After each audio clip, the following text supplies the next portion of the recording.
सिम्बापुर शहर में आर्यन अपनी पत्नी जिया के साथ अपने भैया भाभी के साथ रहता था। आर्यन की भाभी प्रीति काफी नकचड़ी थी। वो बिल्कुल नहीं चाहती थी कि आर्यन और जिया उसके साथ उस घर में रहें। इसीलिए वो हमेशा अपने पति संदीप से इसकी शिकायत किया करती थी। कितनी बार कहा है आपको, मुझे आपके भाई और उसकी पत्नी के साथ रहना पसंद नहीं है और मैं बिल्कुल नहीं चाहती कि उन्हें पिताजी के छोड़े हुए जमीन जायदाद में हिस्सा मिले। मैं खुद यही चाहता हूँ भाग्यवान, इसलिए आज मैं कोर्ट में जाकर आया हूँ और एक वकील को घूस खिलाकर एक फर्जी वसीयत के कागज तैयार करा लिए हैं, जिसमें साफ साफ लिखा है कि पिताजी जाने से पहले सारी चीजें मेरे नाम कर गए थे। अब बस कल सुबह की देर है। वाह पतिदेव, क्या तरकीब लगाई है आपने। आर्यन और जिया स्वभाव के बहुत अच्छे थे। घर का सारा काम जिया अकेले किया करती थी और आर्यन अपने पिता की बिरयानी की दुकान में काम किया करता था। अगले दिन का सूरज उगता है। संदीप और प्रीति आर्यन और उसकी पत्नी दोनों को घर से निकाल देते हैं। भैया, ये आप नहीं कर सकते। दीदी, हमसे क्या गलती हो गई? आप हमें घर से निकाल देंगी तो हम कहाँ जाएंगे? कहीं पर भी जाओ, बस मेरे घर पर वापस मत आना। और आर्यन, तुम्हें काम पर आने की भी जरूरत नहीं है। उस बिरयानी की दुकान को भी पिताजी मेरे नाम पर करके गए हैं। अब जाओ तुम दोनों और खुद का कुछ कर लेना, बस वापस यहाँ मत आना, समझे? रहने की ही बात है तो थोड़े दिन किसी रेलवे स्टेशन पर सो जाना। गरीब लोग वहीं पर तो सोते हैं। आर्यन अपनी पत्नी को लेकर सिम्बापुर रेलवे स्टेशन चला जाता है और खाने के लिए कुछ चीजें लेता है। वो पूरा दिन उसी रेलवे स्टेशन पर बिताते हैं। ना सिर पर छत, ना बदन पर चादर। जैसे जैसे दिन बीत रहा था, खाना भी कम हो रहा था। हम खाएंगे क्या? खाने के लिए कुछ नहीं बचा है। तुम चिंता मत करो, यहीं ठहरो, मैं कुछ करता हूँ। आर्यन थोड़ी दूर जाकर लोगों से खाने की भीख मांगने लगता है। खाना, खाना, किसी के पास कुछ खाना है तो खाना दे दो, मेरी पत्नी भूखी है, खाना दे दो, कोई तो कुछ दे दो।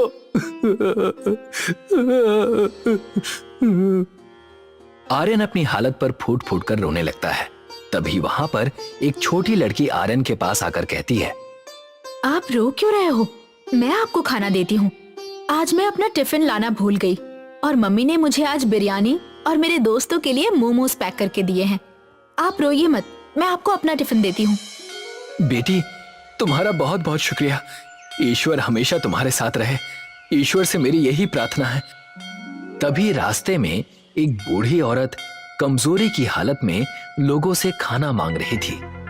कोई खाना दे दो, नहीं तो मैं जी नहीं पाऊंगी। आर्यन उसे देखकर रुक जाता है और बूढ़ी औरत से कहता है, जी माँ जी, मैं थोड़ा सा खाना आपको देता हूँ। मैं अपने हिस्से का खाना आपको दे देता हूँ। मुझे बस इतना खाना चाहिए था जिससे मेरी पत्नी का पेट भर जाए। तुम नेक इंसान हो, तलाशा हर जगह तुम्हें उसी तरीके से जैसे कोई समुद्र में मोती ढूंढता हो। हर बार पत्थर हाथ में आते हैं, मगर आज इस समंदर में मुझे मोती मिल गया। वो बूढ़ी औरत अचानक से परी में बदल जाती है। जिस बच्चे ने तुम्हें ये टिफिन दिया था वो मैं ही थी बेटा। भूखमरी की हालत में भी तुमने मुझे खाना दिया। अब से तुम कभी भूखे नहीं सोओगे। धीरे धीरे सब जो तुमने खोया है उसका दुगना तुम्हारे पास आ जाएगा। मेहनत करो और खूब तरक्की करो आर्यन। परी जादू से वहां स्टेशन पर एक दुकान खड़ी कर देती है जिस पर मोमोज बिरयानी लिखा होता है। कल से तुम यही बेचोगे। इस दुकान पर तुम काम करोगे। जो कोई तुम्हारे हाथ की बिरयानी खाएगा वो इसका दीवाना हो जाएगा। ये कहकर परी वहां से चली जाती है। आर्यन जिया को जाकर खाना देता है और उसे सारी बात बताता है। अच्छे लोगों के साथ बुरा होता है, सबने कहा और सुना है, मगर आज जो हमारे साथ हुआ है वो प्रमाण है कि ये वाक्य गलत है। अगले दिन आर्यन और जिया दोनों दुकान में जाते हैं जहां पर पहले से ही मोमोज बिरयानी बनाने की सामग्री वहां 2 पेटियों में रखी हुई थी और साथ ही वहां एक पर्ची भी थी जिसमें मोमोज बिरयानी बनाने का तरीका लिखा हुआ था। यहाँ तो पहले से ही सामग्री रखी हुई है। हम इस बिरयानी को सबके लिए बेचेंगे। इसे गरीब भी खरीद सकता है और अमीर भी। इस बिरयानी को हम 5 रुपए में बेचेंगे। सही कहा आपने। आर्यन और जिया मोमोज बिरयानी बना लेते हैं और उस मोमोज बिरयानी को रेलवे स्टेशन पर 5 रुपयों में बेचना शुरू कर देते हैं। थोड़ी देर बाद वहां कई सारे लोग उनकी बनाई हुई मोमोज बिरयानी खाने आ जाते हैं। बेटा, शुक्रिया, तुमने हम गरीबों को अपने ध्यान में रखकर ये अनोखी मोमोज बिरयानी 5 रुपए में बेचना शुरू किया। हमने भी दिन सहे हैं, हमें पता है कि कैसा लगता है। आप निश्चिंत रहिए और ये बताइए कि आपको और बिरयानी चाहिए क्या, क्योंकि उसके लिए और पैसे देने की जरूरत नहीं है। धीरे धीरे आर्यन और जिया की मोमोज बिरयानी पूरे शहर में प्रसिद्ध हो गई। सब लोग उसकी दुकान पर 5 रुपए की मोमोज बिरयानी खाने आने लगे।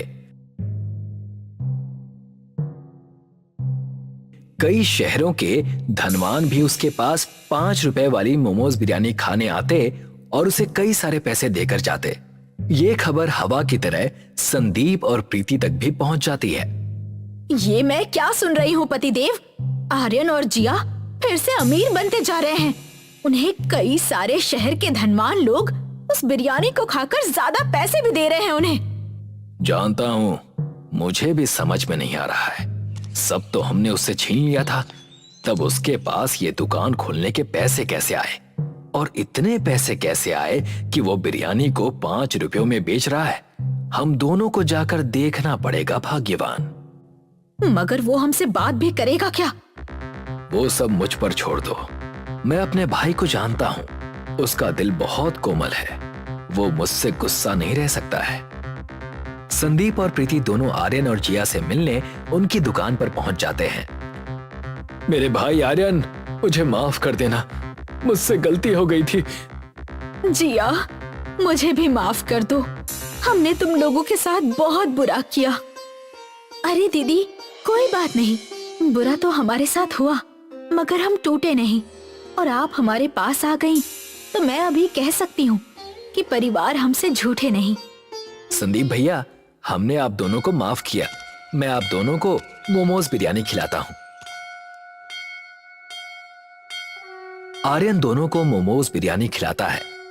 संदीप बातों बातों में आर्यन से मोमोज बिरयानी की दुकान का राज पूछता है और आर्यन अपने भाई पर भरोसा करके उसे बता देता है। भैया, हम 5 रुपयों में इस मोमोज बिरयानी को इसलिए बेच पा रहे हैं क्योंकि इस दुकान में 2 पेटियां हैं जिसमें हर दिन अपने आप मोमोज बिरयानी बनाने की सामग्री आ जाती है और पर्ची में मोमोज बिरयानी कैसे बनाते हैं वो भी लिखा हुआ है।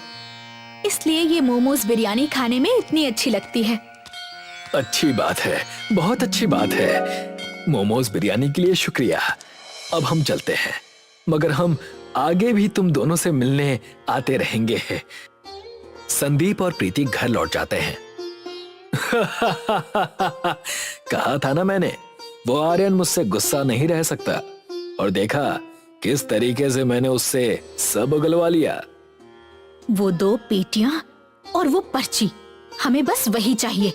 फिर हम भी मोमोज बिरयानी बेचेंगे, वो भी ज्यादा भाव में। सोचो सोचो पतिदेव, कितने पैसे होंगे हमारे पास। कुछ योजना बनाओ। मैंने योजना सोच रखी है भाग्यवान, बस तुम मेरे साथ चलना।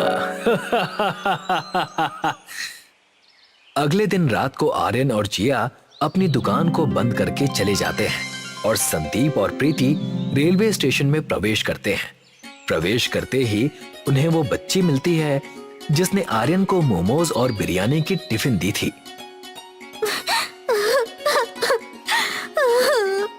मैं रास्ता खो चुकी हूँ। अंकल जी, मेरी मदद कीजिए, मुझे घर छोड़ दीजिए।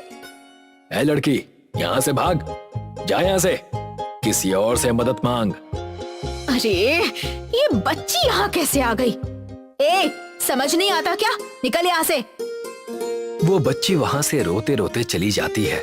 संदीप और प्रीति आर्यन की मोमोज बिरयानी की दुकान पर पहुंचते हैं। देखो, यही है वो पेटियां जिसमें हर दिन उस अनोखी मोमोज बिरयानी बनाने की सामग्री अपने आप आ जाती है। और वो रही पर्ची जिसमें उस मोमोज बिरयानी को बनाने का तरीका लिखा है। कितना भोला है मेरा भाई, ऐसी चीज को कोई खुले में छोड़कर कैसे जा सकता है।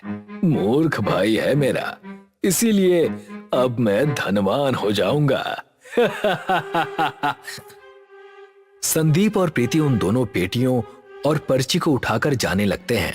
तभी उन्हें बीच में एक बूढ़ी औरत दिखाई देती है जो उन दोनों से मदद मांगती है।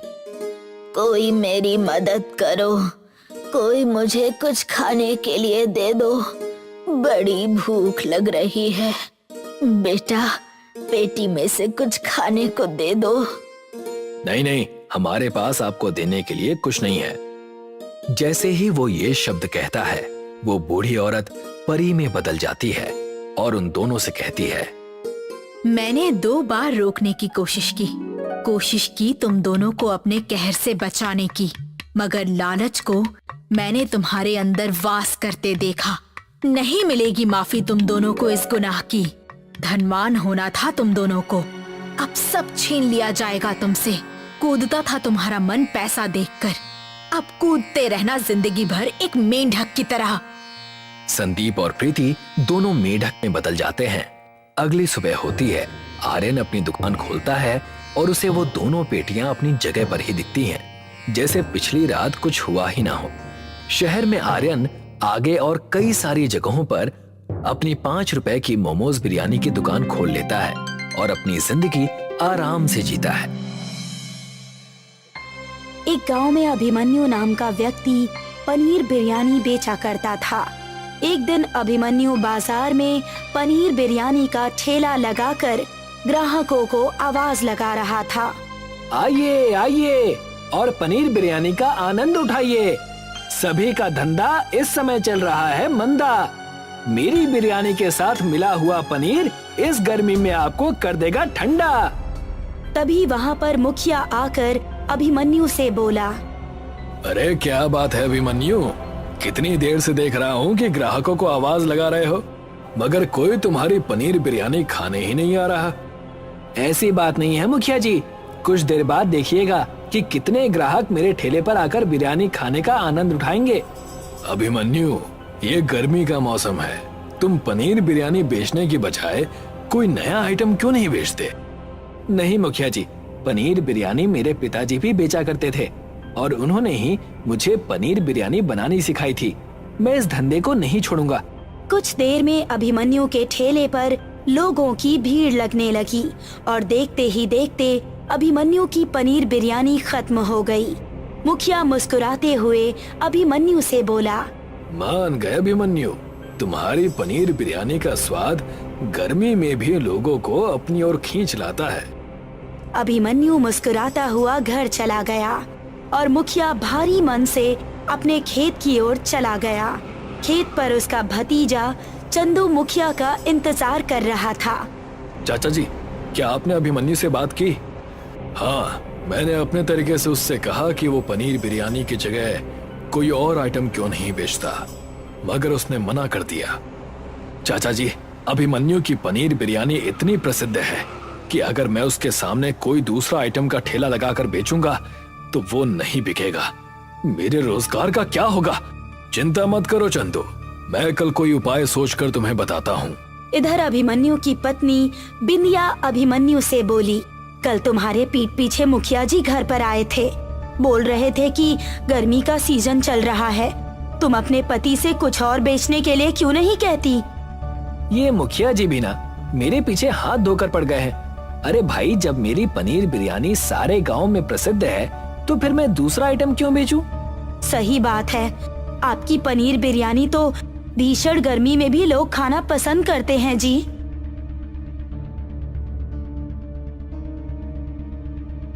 अगले दिन मुखिया अपने भतीजे चंदू से बोला, मैंने उपाय सोच लिया है चंदू, तुम आज से अभिमन्यु के ठेले के सामने पनीर बिरयानी ही बनाकर बेचोगे। चाचा जी, आपको लगता है कि मेरी बनाई हुई पनीर बिरयानी ग्राहक खरीदेंगे? पूरी बात तो सुन लो चंदू, तुम अपने ठेले के अगल बगल अच्छी वैरायटी के छाते भी लगाओगे ताकि लोगों को बैठने में सहूलियत हो। और तो और तुम हर पनीर बिरयानी की प्लेट के साथ एक कोल्ड ड्रिंक लोगों को मुफ्त पिलाओगे। चाचा जी, इस तरह से तो मुझे मुनाफा कम और घाटा ज्यादा होगा। मूर्ख कहीं के, जब तुम ऐसा करोगे तो सारे ग्राहक तुम्हारी तरफ खुद ब खुद खींचे चले आएंगे।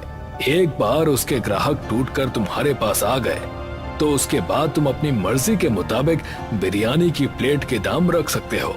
तुम नहीं जानते चंदू, इस देश में लोग मुफ्त का माल देखकर बड़ी ही जल्द खींचे चले आते हैं। और रहा सवाल अभिमन्यु का, तो उसके ठेले के साथ मुझे क्या करना है, ये मैं अच्छी तरह से जानता हूँ। अगले दिन चंदू मुखिया के कहे मुताबिक उसने अगल बगल में अच्छी वैरायटी की छाते वाली कुर्सियां भी रखवा ली और ग्राहकों को आवाज लगाने लगा। आइए आइए, आप सबने अभिमन्यु की घटिया पनीर बिरयानी का बहुत स्वाद चखा है। एक बार मेरी बनाई हुई स्वादिष्ट पनीर बिरयानी खाइए और मुफ्त में कोल्ड ड्रिंक का आनंद उठाइए। एक ग्राहक चंदू से बोला, अरे भैया, क्या तुम वास्तव में एक प्लेट पनीर बिरयानी के साथ एक कोल्ड ड्रिंक मुफ्त दोगे? हाँ हाँ भाई, मैं मजाक नहीं कर रहा। और तो और तुम अभिमन्यु के ठेले पर गर्मी में पनीर बिरयानी खाते थे और यहाँ इस छतरी के नीचे आराम से बैठकर पनीर बिरयानी का आनंद उठाओ और इस गर्मी में ठंडी ठंडी मुफ्त कोल्ड ड्रिंक का भी आनंद उठाओ। अरे वाह भैया, फिर तो मजा आ जाएगा। कुछ ही दिनों में अभिमन्यु के सारे ग्राहक टूटकर चंदू के ठेले के पास पनीर बिरयानी का आनंद उठाने लगे। अभिमन्यु की आमदनी खत्म हो गई।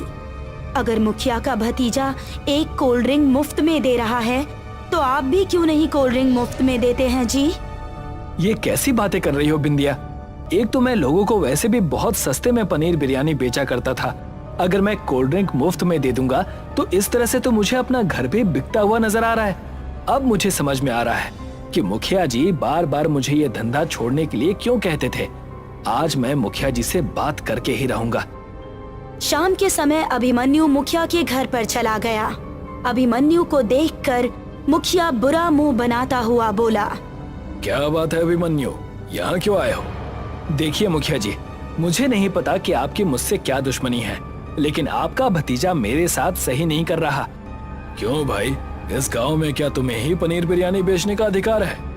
नहीं मुखिया जी, मैंने ऐसा तो नहीं कहा, लेकिन आपका भतीजा चंदू मेरी बिरयानी की बुराई हर ग्राहक से करता है और आखिर वो मेरे ही ठेले के सामने बिरयानी कैसे बेच सकता है?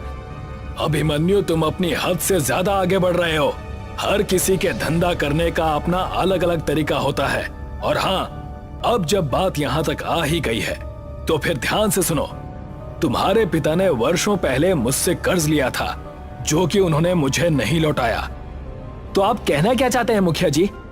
तो तुम उनके बेटे हो, इसीलिए तुम्हारा फर्ज बनता है कि तुम अपने पिता का कर्ज चुकता करो। मेरी आर्थिक स्थिति इस वक्त खराब है मुखिया जी, वो भी आपके भतीजे की वजह से। कोई बात नहीं, तुम्हारा ठेला किस काम आएगा? कल तक अपने ठेले को यहाँ खड़ा कर जाना, नहीं तो मैं तुम्हारे ठेले को तुम्हारे घर से ही उठवा लूंगा। अभिमन्यु मुंह लटकाकर वहां से चला गया।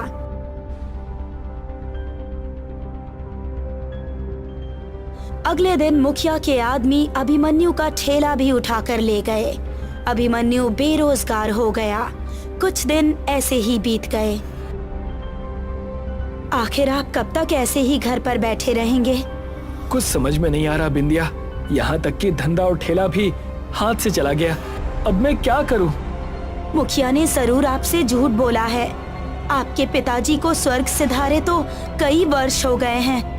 उन्होंने तो आपसे कभी जिक्र नहीं किया कि मुखिया से उन्होंने कुछ पैसे उधार लिए थे। जानता हूँ बिंदिया, लेकिन जानते हुए भी मैं कुछ नहीं कर सकता। अब तो लगता है कि जैसे इस गांव को छोड़कर जाना पड़ेगा। वैसे भी अब मेरा यहाँ मन नहीं लगता। इतना बोलकर अभिमन्यु क्रोध से एक बक्से पर लात मार दी। बक्से से कुछ सामान नीचे गिर गया। ये क्या किया आपने?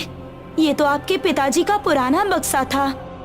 अभिमन्यु ने अपनी पत्नी की बात का कोई जवाब नहीं दिया और वो बक्से से गिरे एक बहुत पुराने कागज को पढ़ने लगा। ये आप क्या पढ़ रहे हैं जी? क्या है ये तो पिताजी की हैंडराइटिंग है बिंदिया। सिर्फ पिताजी ही इस गांव में 5वीं क्लास पास थे। इसमें बर्फ की बिरयानी के बारे में कुछ लिखा है।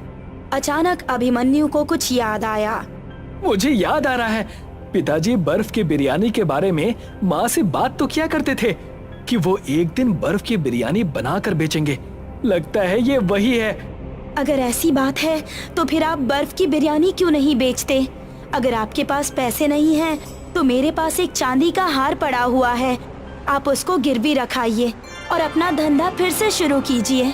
अभिमन्यु उसी दिन उस हार को गिरवी रखकर कुछ पैसे ले आया और चावल खरीदकर अपने पिताजी के लिखे नुस्खे के अनुसार चावल को पकाकर उसके ऊपर बर्फ मिला दी।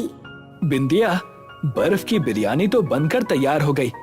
आपके साथ मैं भी बेचने का प्रयास करूंगी। हम अपनी पुरानी जगह पर धूप में ही खड़े होकर इसे बेचेंगे। अभिमन्यु बिंदिया के साथ अपनी पुरानी जगह पर चला गया और आवाज लगाने लगा, आइए भैया आइए, आप सबने पनीर बिरयानी बहुत खाई है। एक बार आप बर्फ की बिरयानी खाकर ठंडा ठंडा कूल कूल होने का आनंद उठाइए। तभी एक ग्राहक वहां आकर बोला, अरे भैया, पनीर बिरयानी, छोले बिरयानी, नॉनवेज बिरयानी के बारे में तो सुना था, बर्फ की बिरयानी के बारे में पहली बार सुना है। देख रहे हैं कितनी भीषण गर्मी है। एक बार बिरयानी को खाने का आनंद उठाइए और ठंड का मजा लीजिए। लाओ भैया, एक प्लेट लगा दो। अभिमन्यु ने एक प्लेट में बर्फ की बिरयानी उस ग्राहक को दे दी।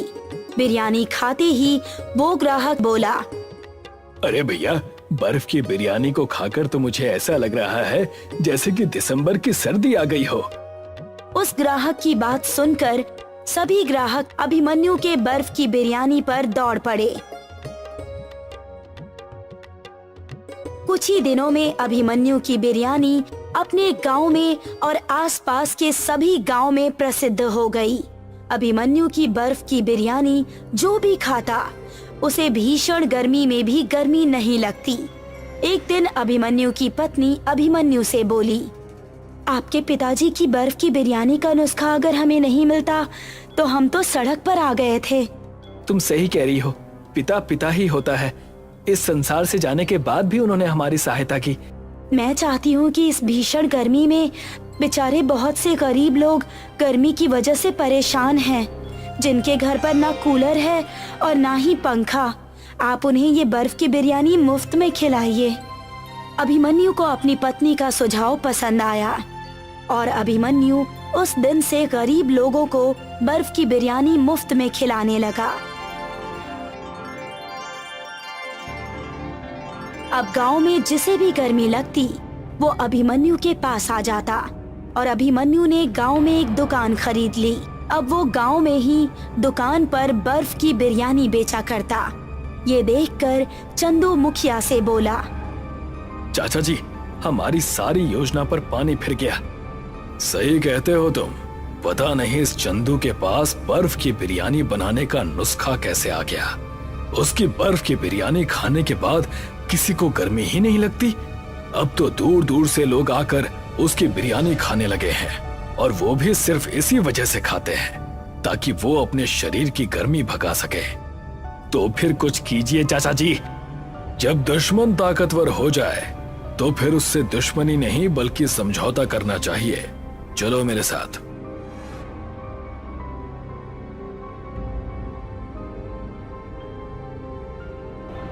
मुखिया चंदू को लेकर अभिमन्यु के घर पर चला गया।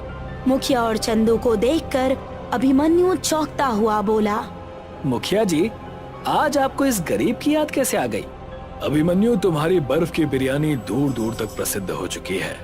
अब तो लोग हमारे गांव का नाम भी बर्फ की बिरयानी के नाम से जानने लगे हैं। लेकिन मैं तुमसे समझौता करने आया हूँ। मेरा और आपका तो कभी कोई झगड़ा ही नहीं था मुखिया जी, तो फिर समझौता किस बात का? तुम एक नंबर के मूर्ख हो अभिमन्यु। तुम्हारे हाथ में बर्फ की बिरयानी का नुस्खा है। तुम चाहो तो इससे लाखों रुपए कमा सकते हो, लेकिन तुम पैसे कमाने की बजाय गरीब भिखारी को मुफ्त में बर्फ की बिरयानी खिला रहे हो। मुझे लगा था कि शायद आपको अपनी गलती का एहसास हो गया है, इसीलिए आप यहाँ आए हैं। पर मैं गलत था मुखिया जी। पैसा ही सब कुछ नहीं होता। गरीब की मदद करने से हमारे मन को जो शांति मिलती है ना, वो किसी भी पैसों से नहीं खरीदी जा सकती। आप यहाँ से जा सकते हैं। मुखिया और चंदू मुंह लटकाकर वहां से चले गए। अभिमन्यु आज भी बर्फ की बिरयानी बनाता है और उन्हें बेचता है।